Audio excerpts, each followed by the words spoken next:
Usa sa mga hamon sa Department of Education, ang bawat bata bumabasa. Luyo sa kaguol nga itong nasinati karon sa pandemya, naningkamot sa gihapon ng mga maestra ang mga magtutudlo sa Salvacion Elementary School sa paghatod sa dekalidad ng edukasyon. Ako si Warren Pedroso ug atong sayran ang pinasahi nga istorya sa mga magtutudlo, ginikanan, estudyante sa ilang pakiglambigit sa COVID-19.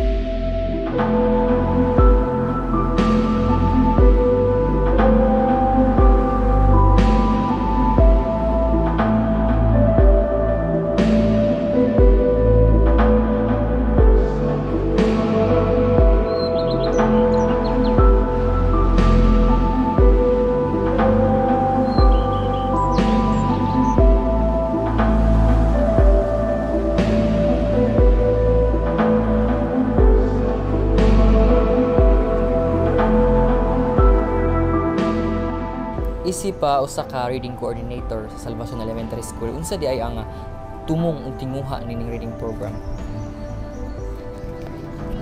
Isip usa ka magtutudlo may among kalipay ug may among tinguha nga dapat makabalo gyud ang bata mo basa. Unya usa ka programa sa Department of Education ni supported sa atong Department of Education Secretary Briones with our School Division Superintendent Ray Solitario nga dapat if possible, ma-eradicate ang non-reader. Mo ning daghan nga mga programa nga gi-launch karon sa atong eskwelahan aron matabangan katong mga bata nga murag naghingalo gyud sila sa pagbasa. Daghay mga pamaagi, naghimo og mga pamaagi ang mga teachers ug unsaon gyud nga ma-reach out ni nga mga bata bisan taliwala pa sa pandemic. Unya karon ang atong eskwelahan naay mga programa nga ginabuhat bisan before pa nahitabo si COVID, naanay daghan nga mga programa nga gihimo para lang gyud ma-motivate ang bata nga mahigugma gyud siya or ganahan gyud siya nga mobasa. Mao na ang atong programa sa atong reading program. Daghag naga-message no sa inyo ha sa Facebook page ninyo nga wala nag-uol sila tungod kay wala sila mga resources, wala sila mga internet. Unsa di ang pamaagi aning inyong reading program? Natay for learning modalities, kitawag og online learning, natay Facebooking, guide home learning and phone campus news nga gitawag nga learning modalities. Kaning upat mao ni amo cater sa mga bata or sa mga parent unsaon pag tudlo sa mga bata through online.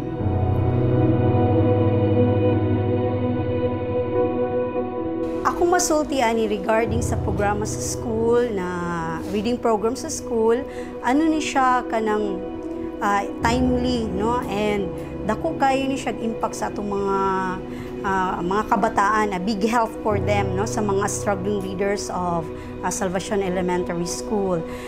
Bisan pa man na atay pandemic na nasinatian karon, dili jud ay imposible kung naatay positive na mind, positive heart equals to positive action. So kani siya helpful kaayo ni siya.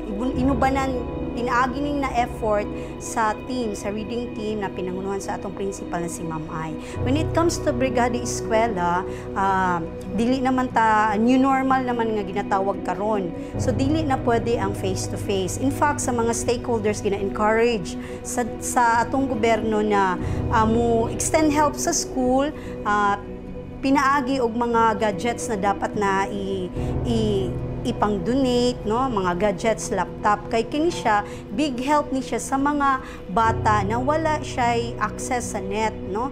So si Ma'am Ai atong principal aktibo kaayo na nangita o mga stakeholders na mo help sa school, mo provide sa mga gadgets na atong needed, sa mga laptops, and ipakusog ang atong net connections para makatabang ta sa mga kabatan-unan na wala ni ini.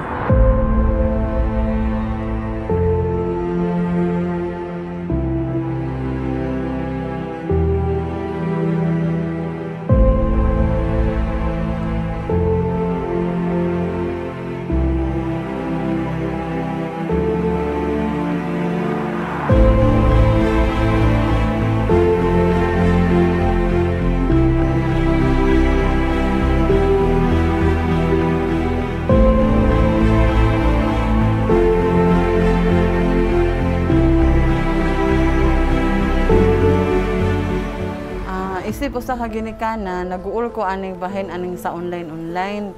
Pero tungod sa gipa imo aning programa sa Salvacion Elementary School nga naay summer reading program, dako kayo kong kalipay kay bisan todo dili ka online akong anak naay mga module nga mabasa-basa diri sa balay.